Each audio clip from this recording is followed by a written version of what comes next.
যে যত কষ্ট হোক নবীজির একটা আদন সুন্নাত কেউ ছেড়ে দেয় না, ঠিক কিনা বলেন? নবীর সুন্নাতের আমল করে তারা হচ্ছে প্রকৃতপক্ষে আসে, ঠিক কিনা বলেন? সম্মানিত হাজির, নবীজি কেমন নবী, আমার নবী কেমন নবী দেখেন। আমি জানি এই এলাকার মানুষ, এলাকার যুবকেরা, এলাকার দাড়ি পাকনেওয়ালা মানুষেরা প্রচন্ড নবী প্রেমী। এ কারণে আমার দিল চাইলো যে নবীকে নিয়েই কথা বলি।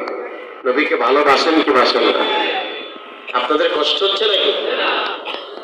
নবীজি বসে আছে, বুঝলেন মিয়া সাহেব? আবু বকর এসে নবীজির ডান হাত মোবারকটা ধরছে। সুবহানাল্লাহ বলেন, হাসি দিয়ে বলেন, ইয়া রাসূলুল্লাহ, ইয়া হাবিবাল্লাহ, ইব্রাহিম যদি হয় খলিলুল্লাহ, মুসা যদি হয় কালিমুল্লাহ, ঈসা যদি হয় রুহুল্লাহ, ইসমাইল যদি হয় জবিহুল্লাহ, ফামা উতিতা মিনাল ফাজল, ইয়া রাসূলুল্লাহ, আপনার মর্যাদাটা কি জানতে চাই। সুবহানাল্লাহ। একটু বুঝে থাকলে, মাথায় যদি ধরে কথাটা, কিংবা বুঝে ধরে, একটু বলেন, আবু বকর কি নবীদের মর্যাদা জানে না? কথাক্ষণ জানে কিনা? কেন প্রশ্ন করল?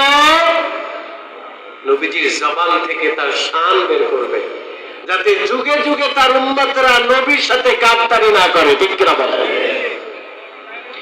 গভীর মনোযোগে খেয়াল করেন। আহারে, আল্লাহর হাবিব সাল্লাল্লাহু আলাইহি ওয়াসাল্লাম, এটা কিন্তু হাদিসে কুদসি, এটাও আল্লাহ তাআলা আসমান থেকে জিবরাইলকে পাঠায় বলে, জিবরাইল, আমার আবু বকর প্রশ্ন করেছে, জবাবটা আমার রাসূল দিবে না, এই জবাবটা স্বয়ং আমি আল্লাহ দিয়ে দিলাম। সুবহানাল্লাহ।